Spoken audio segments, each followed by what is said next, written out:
95.3, queridos amigos, en la capital de los ecuatorianos y 94.5 en el noroccidente de la provincia de Pichincha. Su servidor, Andrés Durán, a las órdenes, en esta mañana informativa y conmigo, Cholita Montoya. ¿Cómo estás? Hola, buen día amigos, amigas, qué gusto acompañarles en esta mañana. Sí le ponemos ánimo a la vida, que cada día sea una celebración, a pesar de que hay cosas que nos perturban, nos cuestionan muchísimo sobre el rumbo que tiene el país en este momento. Sin embargo, pues hay que ponerle energía positiva a la vida y pues darle alegría a las personas que nos rodean, ¿no? Al menos en nuestro entorno, tratar de hacer las cosas lo mejor posible. Son las 9:06. ¿Qué Oye, le parece? Además de Ricky Martin y Arjona, ¿quién más te gusta? Para irme preparando así.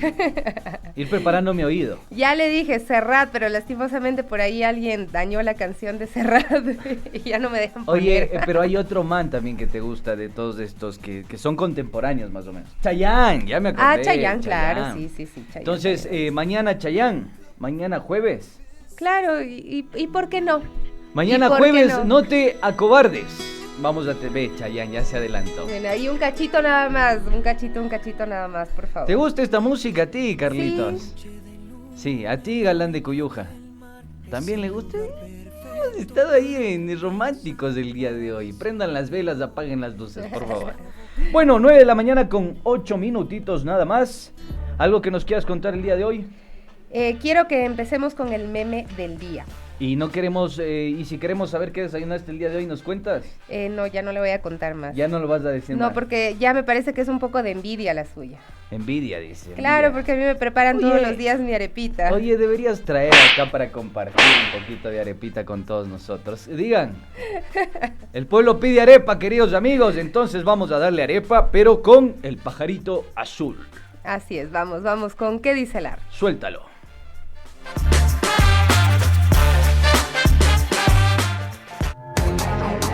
¿Qué dice Larry?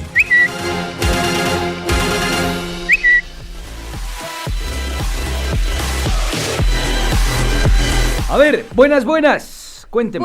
Bueno, ayer estábamos preparando los temas para el día de hoy y cambiamos un poquito, por supuesto, con algunos temas de coyuntura, pero vamos a empezar con algo que sí me parece que no está dentro de la coyuntura como tal, no es algo que sale en todos los medios, sin embargo es importante. Así es que, ¿qué te parece si arrancamos con lo que está ocurriendo en el ámbito judicial con el tema de Furukawa? Usted sí se acuerda de ese caso, ¿no? De esclavitud, moderna. Bueno, en realidad no es moderna, no es esclavitud a la antigua.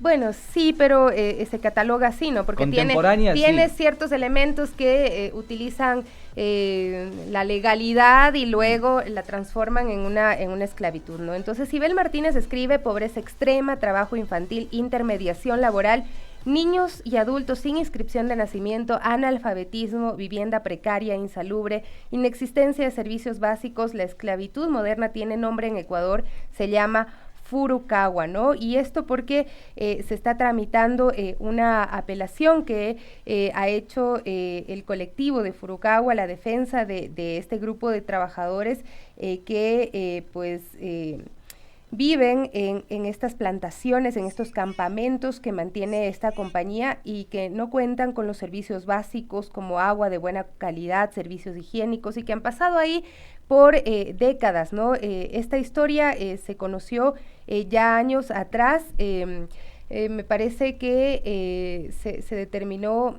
se me va el término en este momento de el tipo de esclavitud que se había denominado. Sin embargo, bueno, ahí están las características de lo que tiene que ver con lo que ha sido esta esclavitud que se ha dado en estas plantaciones de abacá en nuestro país, que ni siquiera sabíamos quizá que existían. Son transnacionales, es una empresa japonesa, se ha dado cuenta de que ha habido omisiones de parte del Ministerio de Trabajo, hubo omisiones por parte del Ministerio de Inclusión Económica y Social, y ya hubo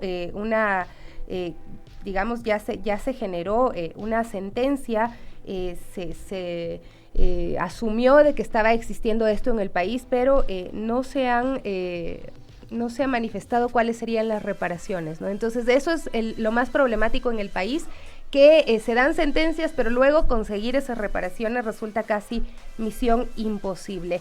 Así es que esto creo que no hay que dejarlo de lado. También ayer la Fiscalía solicitó a la Unidad Judicial Penal de Santo Domingo de los Áchilas que señale día y hora para formular cargos contra 2 exgerentes y el gerente actual de la empresa Furukawa. Me parece que esto es interesante y que también es un caso que a nivel internacional ha llamado mucho la atención por lo que está ocurriendo en nuestro país, y que no es solo en nuestro país estos casos de esclavitud. Incluso en peores condiciones los existen en otros lugares del mundo, pero claro, nosotros pensamos que en nuestro país esto no existía y resulta que sí, y son muchísimas familias las que han sido afectadas. Así es, queridos amigos. Sofi, yo lo único que quisiera agregar es que posteriormente el Estado va a tener que asumir grandes demandas si no logra ejercerse la reparación y la reparación de los derechos de estas personas afectadas, porque si bien el laudo es entre privado y trabajadores, el Estado tiene que garantizar que se cumplan los derechos de estas personas. Y lo digo en el marco de que recientemente han aparecido resoluciones incluso de la Comisión Interamericana de Derechos Humanos, en los que ha dado la razón a personas que han sido afectadas y a las que se les ha vulnerado sus derechos. Entonces, yo sí creo que tiene que llamarnos la atención este elemento, tiene que generarnos una reflexión en torno al contexto que estamos viviendo, en un contexto en el que pretenden desde el Ministerio del Trabajo impulsar una ley, institucionalizar, digamos, 2 normativas, un código de trabajo por un lado y una ley de oportunidades laborales por el otro. Que dicho en palabras del propio ministro del Trabajo, esta ley regiría para el 70% de la población económicamente activa. Y esa población económicamente activa que está desempleada sufrirá las consecuencias de, seguro, una precarización laboral. Entonces, el caso de Furukawa no va a estar tan lejano a la realidad de los ecuatorianos.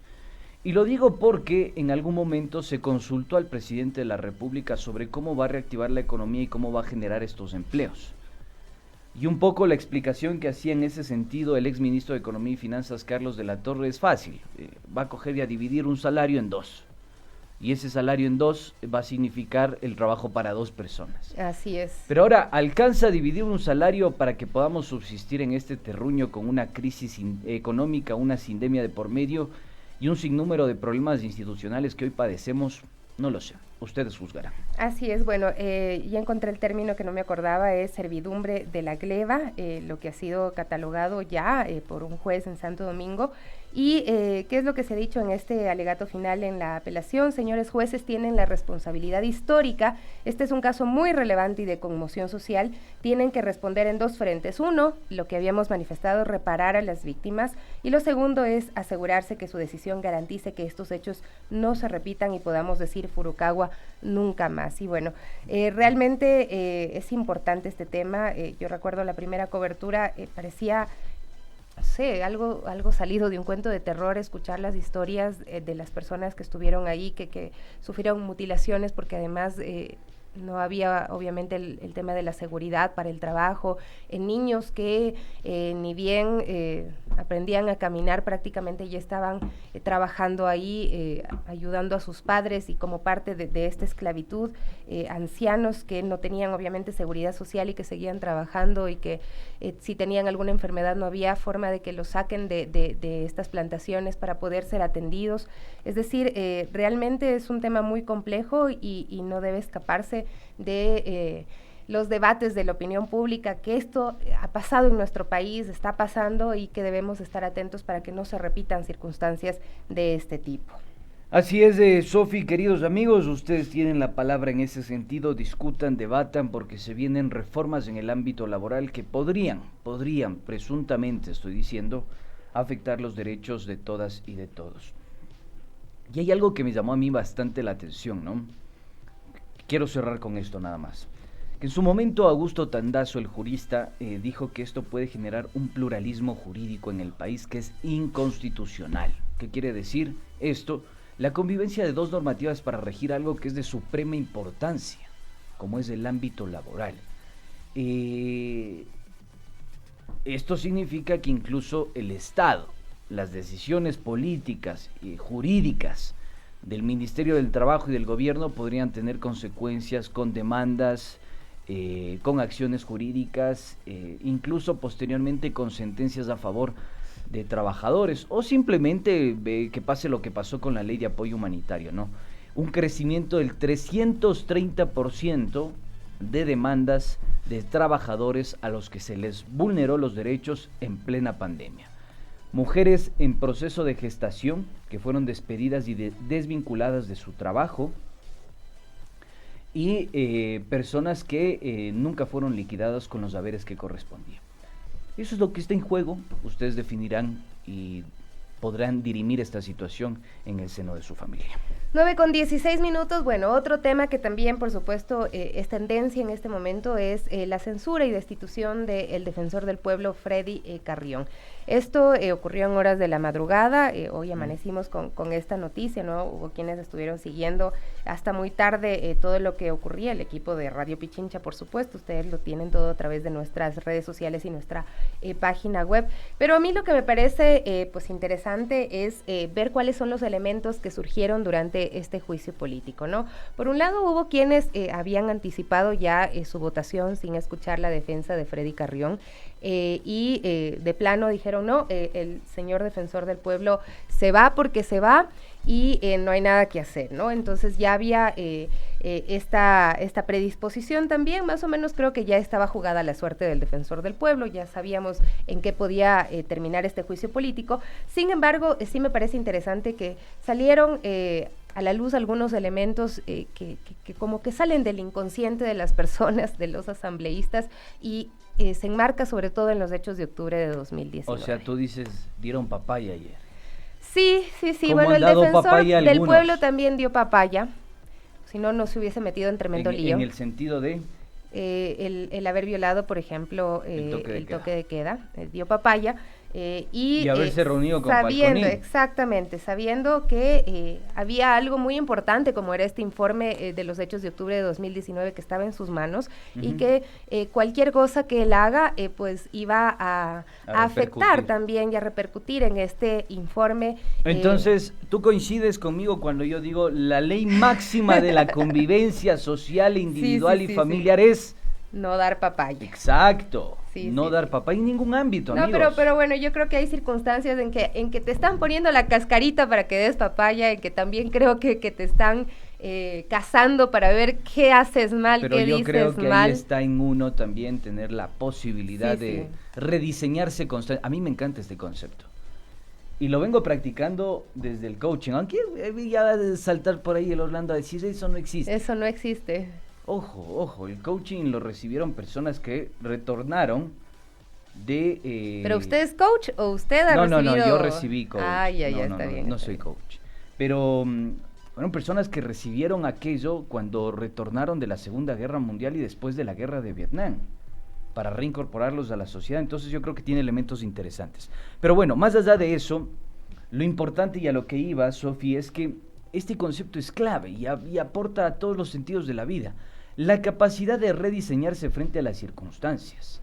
Hay algunos que les encanta dar papaya, hay otros a los que les están cazando y saben que les están cazando, y a pesar de que les están cazando, en un contexto de cacería, dieron papaya.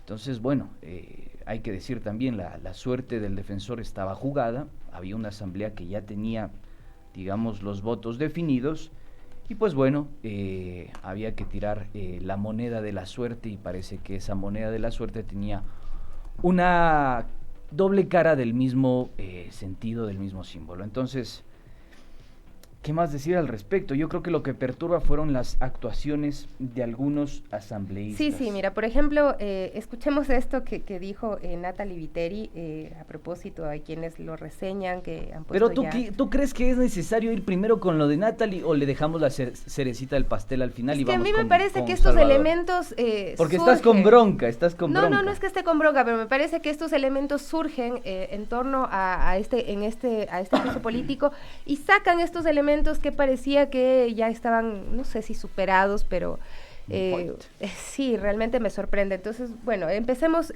con el asambleísta Salvador Quispe y luego escuchamos al asambleísta Natalie Viteri que habla sobre este tema, ¿no? Porque en torno, o sea, se habla de incumplimiento de funciones del defensor del pueblo, pero lo que se debatió ayer fue la defensa o no de este informe de octubre de 2019. Perfecto, me gusta que te guste mi opción. Suéltalo, Galán de Cuyuja.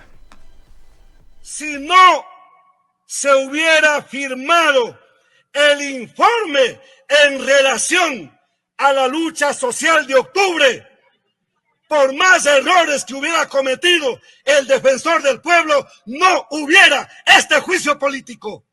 Aquí el problema es que el defensor del pueblo ha firmado un informe señalando delitos de lesa humanidad en contra del expresidente Moreno y muchos miembros de su equipo de gobierno.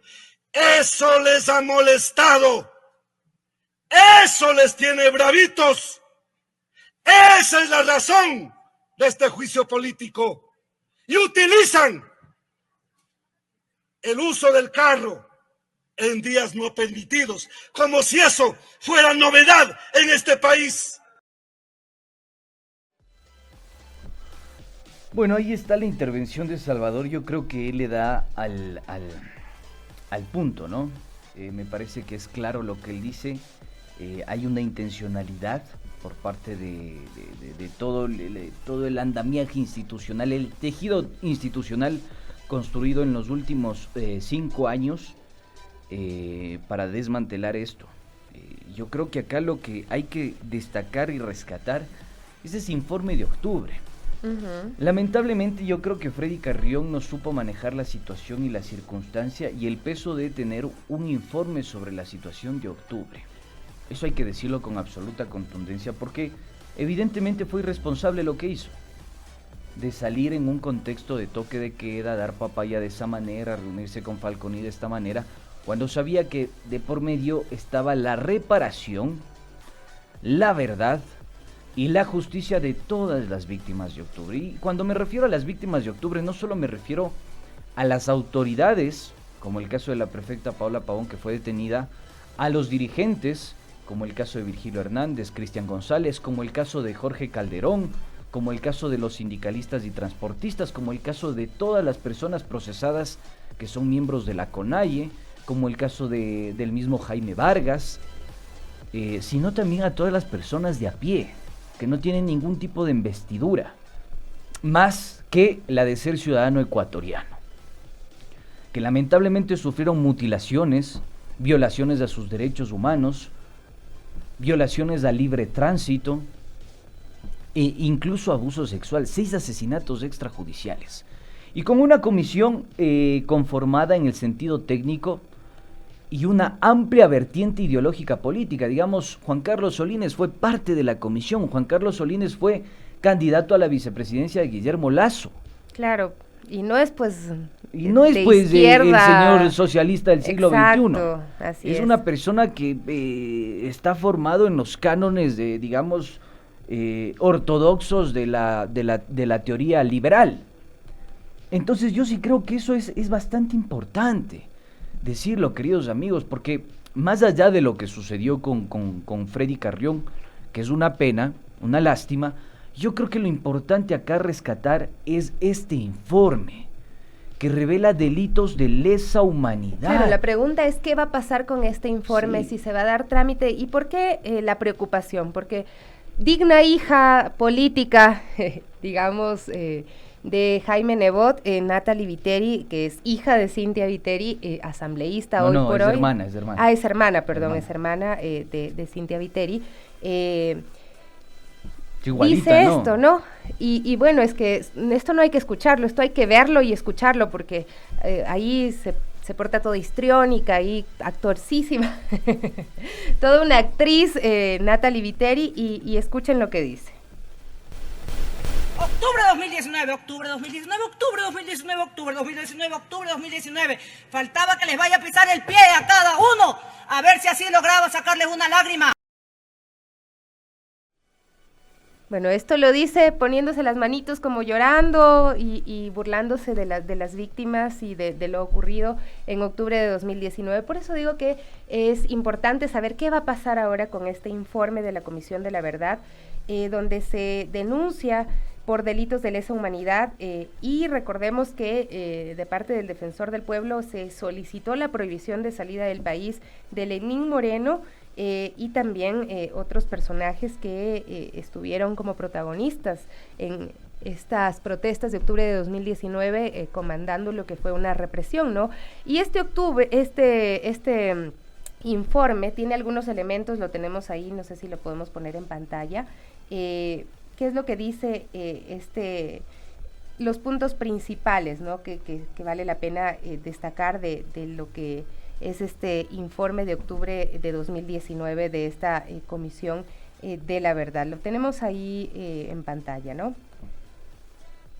Déjame ampliarlo porque no lo puedo leer, estoy un poco ciega. Dice, durante los días del paro nacional de octubre de 2019, esta comisión registró que se cometieron presuntas violaciones de derechos humanos, principalmente por integrantes de la Policía Nacional contra la población civil. La comisión concluye que el Estado ecuatoriano, a través de sus agentes, violentó gravemente los derechos a la vida, la integridad física, psicológica y sexual y a la libertad personal, actos que tienen un directo impacto sobre el derecho a la libre expresión, a la protesta pacífica y a la resistencia. Documentó casos en los cuales se evidencia el uso excesivo de la fuerza. En consecuencia, corresponde a quienes operan justicia determinar la verdad judicial de los hechos y establecer las responsabilidades penales de los agentes estatales y de civiles que cometieron presuntos delitos.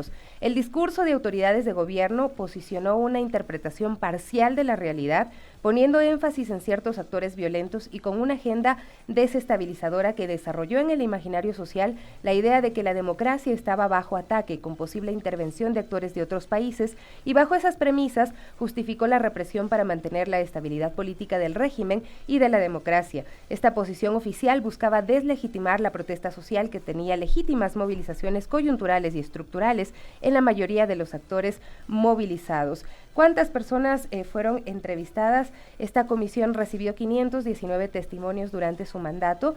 De este universo, 249 corresponderían a vulneraciones de derechos humanos perpetradas por agentes estatales en el contexto del paro nacional de octubre, 169 hombres y 80 mujeres. Ahí está, esto es parte de este informe de esta Comisión de la Verdad sobre las protestas de octubre de 2019, y creo que esto es el meollo del asunto. Yo no creo que ese sea el meollo del asunto. Va a ser políticamente incorrecto la construcción de esta intervención, pero me parece que lo que está en juego es mantener los privilegios de cierta clase social y élite económica y política de este país. Recordemos que lo de octubre significó la convergencia de una plataforma específica que se llama Comité Empresarial Ecuatoriano, grupos empresariales, grandes cámaras de la producción, Gobierno Nacional, Partido Social Cristiano, Movimiento Creo, Guillermo Lasso, Jaime Nebot, Cynthia Viteri. Paradójicamente, en Guayaquil en ese tiempo se cierra el puente de la Unidad Nacional. Paradójicamente, la hermana de la señora asambleísta Viteri, Cynthia Viteri, alcaldesa de la ciudad de Guayaquil, exige a sus guardias pretorianas, porque no hay cómo decirles agentes, porque fueron guardias pretorianas en ese contexto, salir a defender la ciudad de Guayaquil. ¿De qué? ¿De quién? ¿De quiénes? Aseguraban que la democracia estaba siendo desestabilizada. ¿Por quiénes? Por la gente que había mostrado su descontento frente a las medidas económicas del señor Moreno. Guillermo Lasso sale a decir que el presidente Lenín Moreno expresa la democracia en este país. Yo creo que más allá de la violación, que es profundamente dolorosa, no digo que no, la violación de los derechos humanos es profundamente dolorosa, lo que está en juego, bajo mi punto de vista y según el análisis que se ha hecho de todos los acontecimientos y hechos de octubre, es seguir precautelando los privilegios, prebendas, subsidios, estímulos que recibe una clase económica, política y social de este país, que es la más pudiente y que es la que históricamente ha dominado esta patria. Yo creo que eso es lo que realmente está en juego. Me parece a mí que es muy triste decir que estas personas no van a tener reparación, porque ese es el objetivo de bajarse el informe. Pero lo que es más triste, además de la impunidad, es que va a prevalecer una injusticia social acá en el Ecuador. Y eso es lo importante y fundamental entenderlo, queridos amigos. Porque quizá estos episodios de lucha, de protesta, de batalla en las calles queden para la historia. Pero esa historia va a demostrarnos que no se logró conquistar algo, o aquello, o aquella demanda o consigna que estaba en las calles, sino que lo que sucedió es que se violó sistemáticamente los derechos de las personas. Cuando nosotros analicemos detenidamente los hechos de octubre, vamos a ver que es un punto de inflexión importantísimo en la historia de este país, y sobre todo en la historia geopolítica de América Latina, porque no solo sucedía en el Ecuador, sucedió en Chile, sucedió en Bolivia y en otras zonas de la región. Y es súper importante entender que estos sectores defienden sus intereses. Y creo que el hecho más notable para poder apreciarlo es octubre de 2019. Y eso es lo que está en juego. Por un lado la memoria, por un lado la reparación, pero sobre todo la profunda justicia que tiene que ser garantizada por nuestro Estado. Nada más. 9:31. Bueno, hay muchas otras cosas que se dijeron ayer en este juicio político. Creo que sería importante irlas detallando y desmenuzando, ¿no? Haciendo un análisis de cada una de estas posiciones. Por acá me mandan también una intervención del asambleísta Ron, pero no alcanzo a escucharla en este momento. Pero creo que es importante que analicemos cada uno de estos discursos con estas distintas lecturas como la tuya, como la que yo también planteo, porque sí me parece que la pregunta ahorita es qué va a pasar con este informe, si es que va realmente a seguir el curso legal o va a quedar en el olvido, ¿no? ¿Qué va a hacer la Defensoría del Pueblo con este informe, la persona que se queda a cargo de la Defensoría?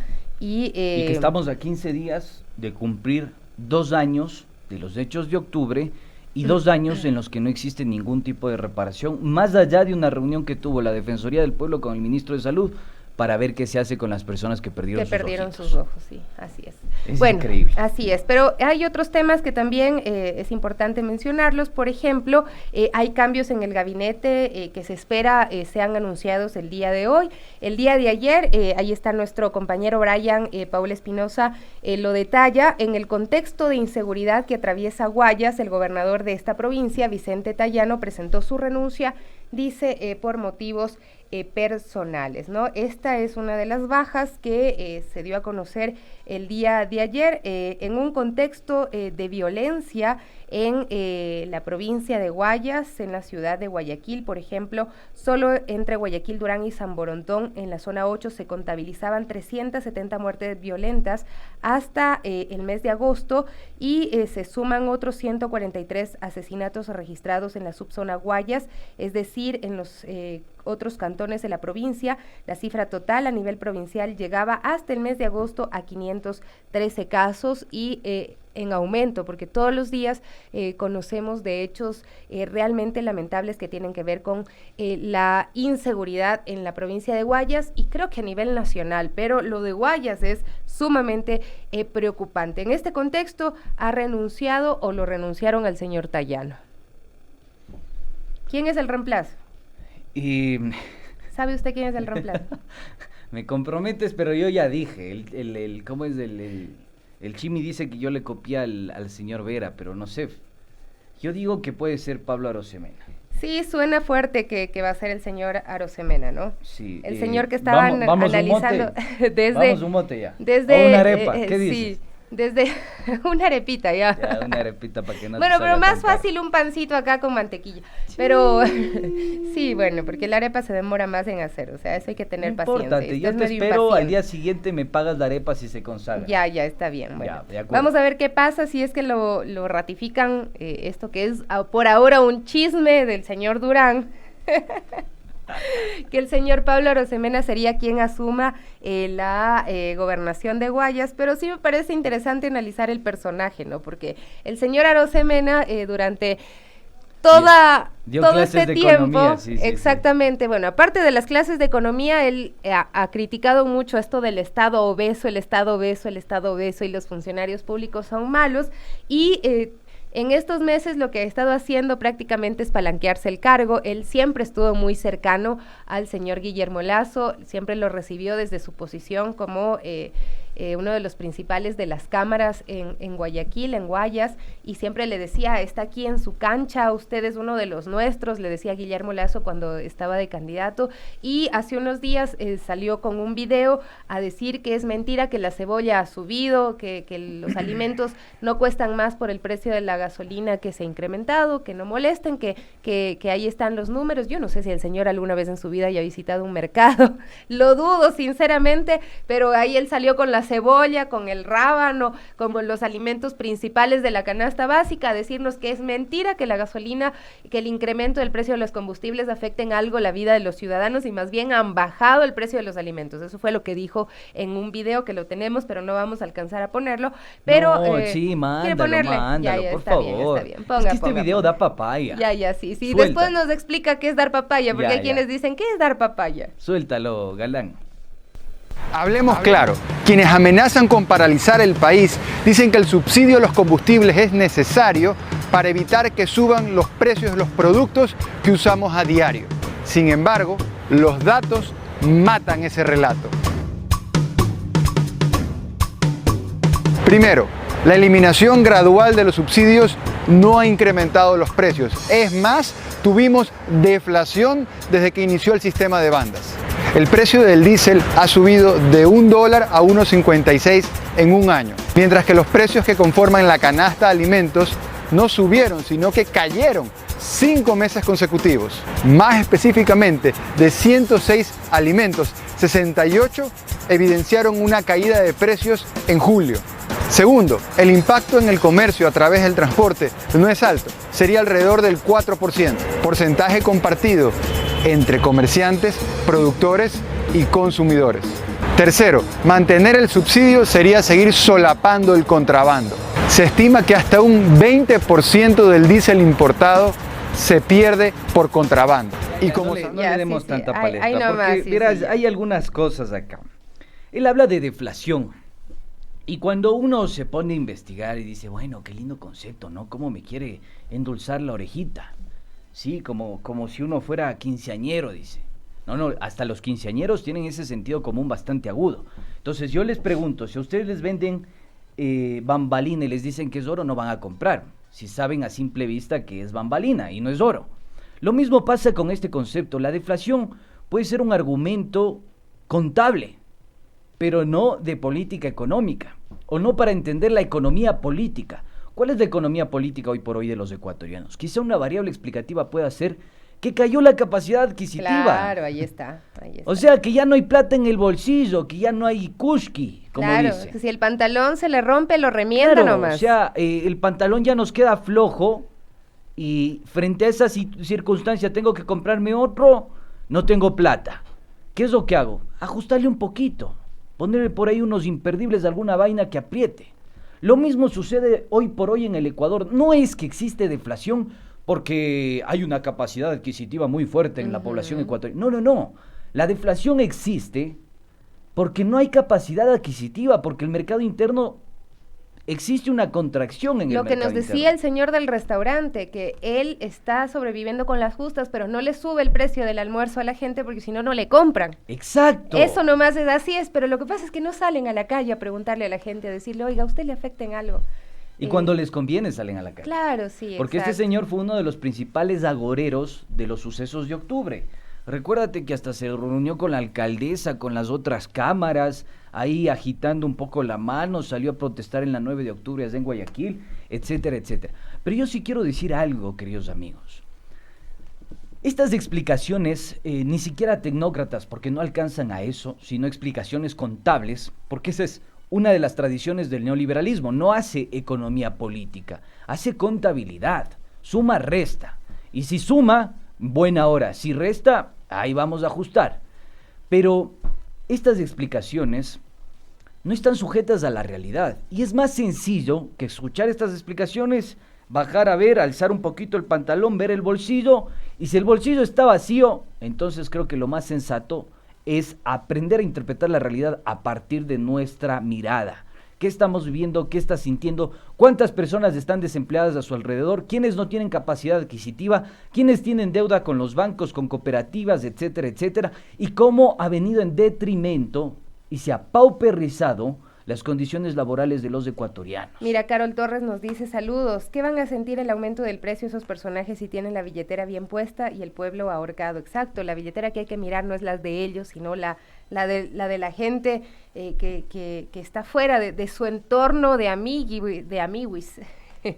Piwis. De amiguis, ajá, exactamente. Así es que sí es un tema complejo, pero bueno, vamos a ver si es que el día de hoy lo ratifican como gobernador. Ya saben, hay arepas, si se ratifica como gobernador, hay arepas para este personaje. Aunque bueno, es muy fuerte ya el comentario que él va a ser quien asuma este cargo, así es que esperemos. ¿Quién más se fue de la lista de personas cercanas a las que cuando entró ya a ocupar el poder el presidente de la República dijo, ella es de las personas que admiro, que con su fortaleza, como conoce mucho el ámbito social, va a ser pues tremenda funcionaria?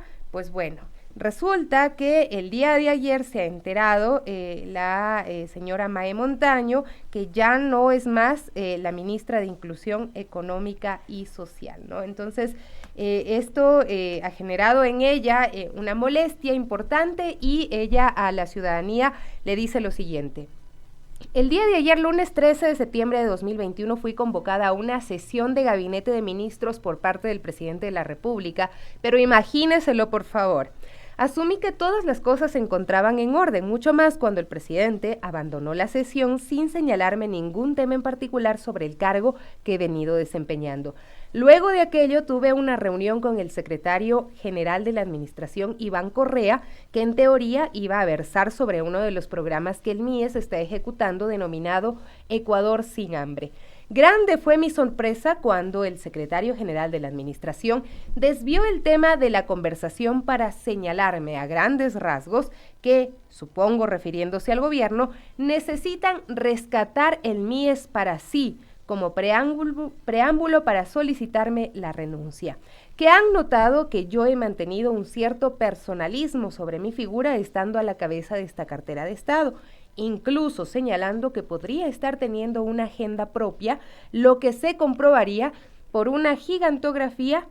Sí, eso fue lo que me expresó, recalca Mae Montaño. Dicha gigantografía no fue realizada con mi autorización ni conocimiento y estuvo enmarcada en el evento por los 100 días de labores en el ministerio.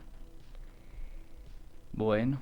Bastante más largo es el comunicado, sí. Si quieren leerlo completo, ahí está en las redes sociales de la ex ministra de Inclusión Económica y Social, Mae Montaño. Sí me parece interesante y sí se lo imaginaron. Estuvieron en una reunión y no fue capaz de decirle, oiga amiga, muchas gracias, usted que era de las mejores personas con las que yo contaba en mi gabinete, porque así se lo dije al país entero cuando promovía mi campaña y cuando gané y le puse en este ministerio, muchas gracias, pero ya no va a ser mi funcionaria, sino solamente le vio la cara, pasó de largo y al señor Correa, Iván Correa, le dijo, oiga, usted haciendo el despido, mándele usted el Kipux y gracias. ¿Me muerdo la lengua o no me muerdo la lengua? No, suéltelo. ¿Suelto? Ya, verán, póngale cuidado y atención, porque aquí hay una variable dominante, determinante, explicativa al mismo tiempo, que es supremamente interesante y refuerza esta idea de que los partidos políticos no son partidos políticos, los movimientos políticos no son movimientos políticos, son carrera de caballos, parada de burros. No tienen una estructura, están vaciados, no tienen think tank, no tienen agendas programáticas.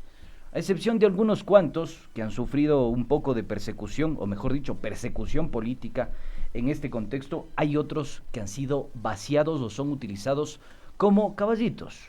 Utilicemos este caballo para ver si llego a la meta. Fíjense en este dato. Al respecto señalo lo siguiente, dice Mae Montaño. 1. Cuando Guillermo Lasso me solicitó que me una a su campaña de segunda vuelta, yo le expresé que no podía hacerlo a título personal, pues tenía un movimiento llamado Cambio Ciudadano desde el 2018. Le pedí que asista a una reunión con los máximos dirigentes provinciales de al menos 15 provincias, a la cual él accedió y agradeció el respaldo y el trabajo qué se haría para su campaña, sin pedir absolutamente nada a cambio, sino con la idea de que el Ecuador cambie el desastroso rumbo que había tenido los últimos 14 años, esto es muletilla. Por lo tanto, el entonces candidato a la presidencia estaba perfectamente al tanto que era parte de un movimiento político. ¿Qué quiere decir esto? ¿Que lo utilizó? ¿Que fue como, no sé, algo que se pone y se quita y se desecha? Esta es una nueva forma de entender la política en el Ecuador, porque muchos de las autoridades que han sido nombradas recientemente, dígase el caso de Jorge Yunda, dígase el caso de algunos asambleístas que llegan al poder y dan los camisetazos, han demostrado y han ratificado que en el Ecuador hay una constante y una latente, que se llama transfugismo. No es tránfugo, no seas tránfuga, Cholita, no, es transfugismo. Se transforman y se ajustan a las circunstancias. Y qué suertudo nosotros, queridos amigos, que podemos escuchar y leer esto, porque damos cuenta que esta práctica incluso viene desde el propio Ejecutivo. Qué fuerte que Mae Montaño le diga al presidente Guillermo Lasso: usted me utilizó, usted supo que yo tenía un movimiento político, utilizó mi movimiento político, se reunió en mi movimiento político hizo campaña para que usted gane, y ahora que mi personalidad se está posicionando porque soy líder de un movimiento político, le está afectando su imagen, le está incomodando, le hace ver mal.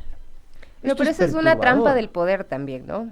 Pero allá. O sea, nada que me opaque puede estar dentro de mi círculo cercano, porque... Ya, eso creo yo que da para un análisis aparte, pero concentrémonos en esto del transfugismo, porque esto es importantísimo. A veces nosotros votamos por caras, por rostros, por etcétera, etcétera, y no nos damos cuenta de una agenda programática. Y no nos damos cuenta que hay partidos que son alquilados para posicionar ciertas candidaturas y después terminan siendo un desastre en la gestión. Es lo que ha pasado con el señor Yunda. Es lo que ha pasado con algunos asambleístas. Por ejemplo, recientemente Eitel Zambrano, que dio el camisetazo y se cambió.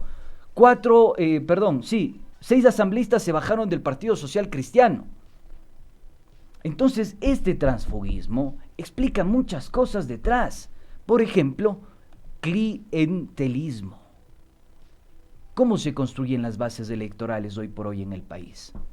Hay que poner platita, hay que hacer business, hay que comprar puestos después.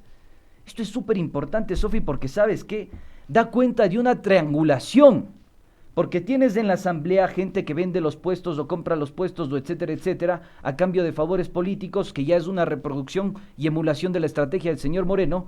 Y también resulta que hoy tienes dentro del gobierno nacional, en una cartera del Estado Mies, una exministra que te dice: yo puse el pecho a las balas por el señor presidente de la República, Guillermo Lasso, y le puse mi movimiento político. Y resulta que así me pagó. Entonces, ¿de qué estamos hablando?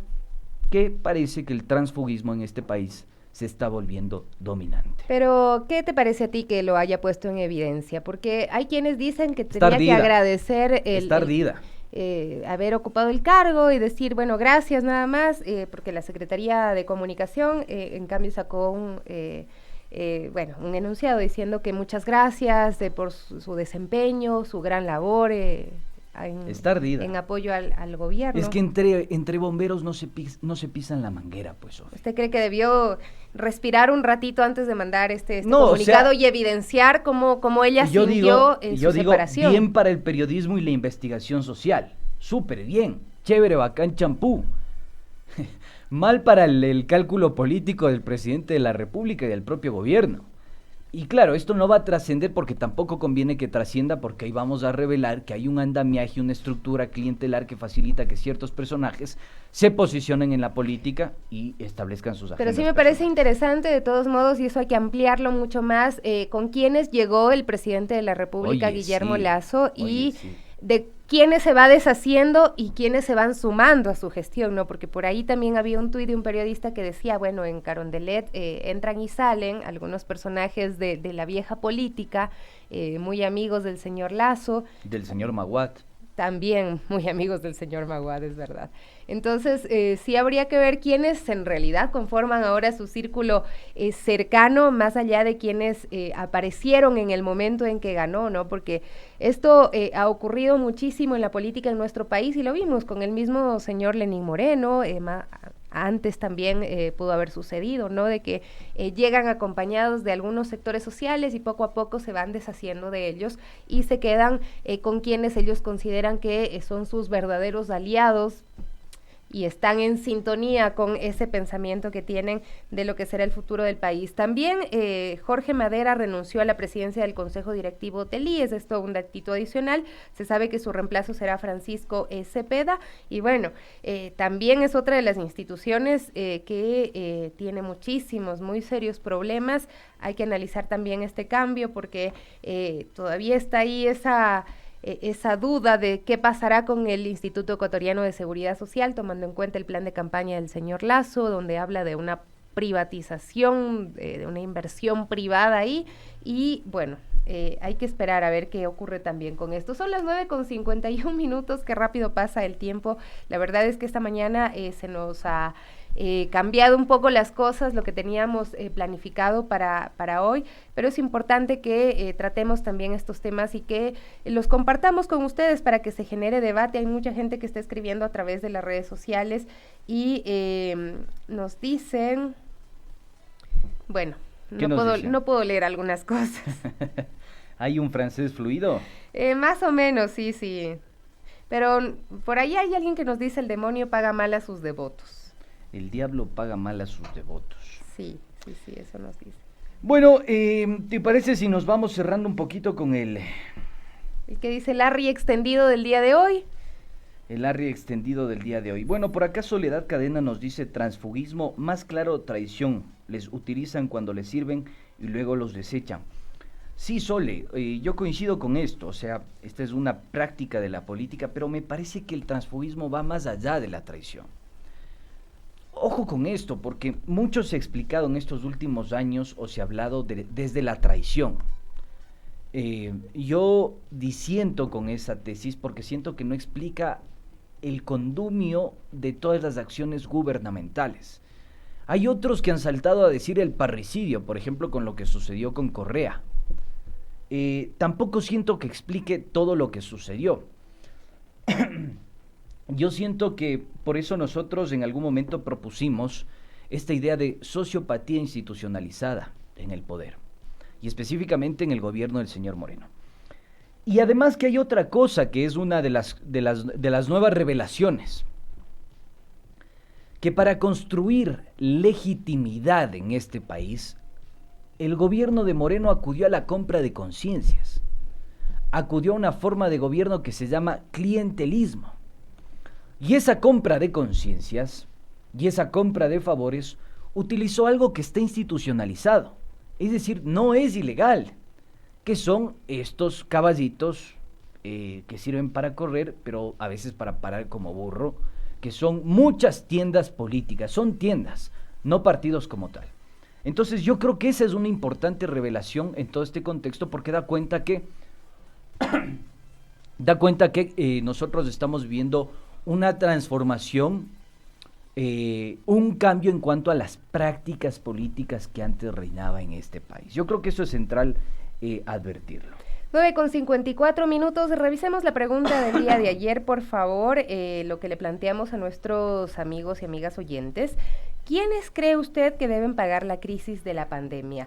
El 3% de quienes contestaron, hubo 269 votos, nos dicen quiénes ganan más de $1,000, que es la propuesta que ha hecho el ministro de Economía y Finanzas. Y un 97% nos dice que deben pagar la crisis de la pandemia los que evaden impuestos y los que le deben ahora mismo al Servicio de Rentas Internas. Más de $1,600 millones que están en deudas en firme y hay una evasión fiscal de al menos 7,000 millones de dólares. 7,600 para ser a exactos. ellos habría que cobrarles, es lo que nos dice el 97% de quienes votaron en una encuesta que planteamos a través de nuestras redes sociales. Un pequeño sondeo. ¿Y cuál es la pregunta para mañana? ¿La Asamblea actuó de manera imparcial en el juicio contra el defensor del pueblo? Respóndanos usted. Las opciones son las siguientes. Sí, se ganó la destitución. No, los cálculos políticos se notan. Y una tercera opción, quieren hacerse con la Defensoría del Pueblo. Así es que, amigos, cuéntenos cuál es su opinión a través de nuestras redes sociales en @radio_pichincha. Ahora, yo creo que tendríamos que ponerle mucha atención a cuál va a ser el accionar de Zaida Rovira. Hay que tomar también en cuenta lo que dijo el propio Consejo de Participación Ciudadana y Control Social en torno a la designación de las nuevas autoridades, en torno a la Contraloría, en torno a la definición del Defensor del Pueblo, en torno a todo lo que está sucediendo a nivel institucional. Eso por un lado. Por otro, decirte, Sofi, que este sí es un dato perturbador, porque a veces, en función de lo que dice el señor Pablo Arosemena, en su momento, de que el país tiene muchos impuestos, es muy costoso, es muy caro, nadie puede emprender, el kiosquito de la esquina le cobran impuestos, tiene una presión fiscal más alta que Dinamarca, Suecia y Noruega juntos, y por eso hay que bajar los impuestos. Yo sí les quiero decir, amigos, eso es falso. Hay una evasión de 7,600 millones de dólares. Y a partir del año 2011, y esto es perturbador, existen incentivos contemplados en el Código de la Producción, Comercio e Inversiones relacionados con el impuesto a la renta. Por ejemplo, las sociedades establecidas en el país, ya sean nuevas o existentes, tienen derecho a la reducción del 10% del impuesto a la renta por la reinversión de la utilidad en activos productivos relacionados a la innovación y la tecnología para motivar la producción más limpia. Esto no se ha gestado, no se ha cumplido, no se ha conquistado ni consagrado. Y a pesar de eso, hay remisiones tributarias, hay exoneraciones que han facilitado, digamos, el no pago de aproximadamente 5,200 millones de dólares a grandes grupos económicos. ¿Qué os parece? Bueno, sí, esto lo estábamos analizando también el día de ayer, y cuando vemos la evolución del catastro de grupos económicos en el país, hay que decir que actualmente, o bueno, hasta el 2020, existían 302 grupos económicos, ¿no? Y es interesante cómo se han consolidado durante los últimos años, especialmente durante el gobierno del expresidente Lenín Moreno. Y tenemos que estos 302 grupos económicos tienen una deuda con el Servicio de Rentas Internas de más de 1,200 millones de dólares, pero manejan un patrimonio de 122,000 millones de dólares. Sí, así es la cifra de extravagante. 122,000. Sí. Poquito. Son 302 grupos, ¿te parece poco? Es increíble la concentración de la riqueza que existe. Y ojo, que el crecimiento, y yo insisto en esta cifra que dice muchísimo, queridos amigos, y con esto ya cerramos prácticamente. Mientras el Ecuador decrecía en los años 2018-2019, al 0,5%, había un decrecimiento, los bancos, el poder financiero de este país creció al 11%, a tasa china. Entonces yo creo que esto habla muchísimo de que quiénes ganaron y quiénes perdieron. El PIB nacional decreció y la concentración de la riqueza del poder financiero, que dicho sea de paso, se aumentó, y que dicho sea de paso, hay 4 entidades financieras que concentran el 84% del activo financiero del país. Una verdadera locura. Y si usted se pone a ver los datos que maneja el Servicio de Rentas Internas y que son públicos, aunque solo los ponen hasta el 2019, estos grandes grupos económicos, estos 302 grupos económicos, sacaron del país en el 2019 481 millones de dólares. Pagaron, perdón, no sacaron ese monto, pagaron el impuesto de salida de divisas, 481 millones de dólares.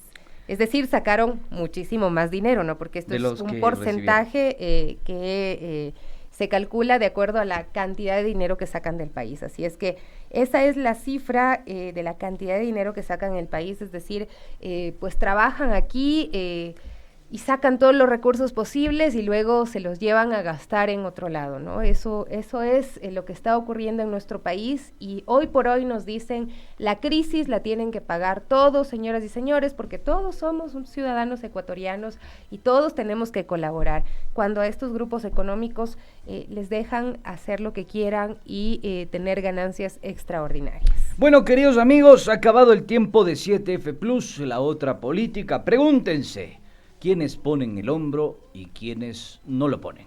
Nosotros hasta aquí con este programa, ha sido un gusto y recuerde también que usted y solo usted tiene las conclusiones. Nos vamos. Así es, déjeme decirlo algo por acá que me mandaba Edwin nada más para despedirnos el día de hoy. Los invitados de Rima y el día de hoy Gabino Torres, muy bien, músico ecuatoriano, presenta su disco Promesas Rotas.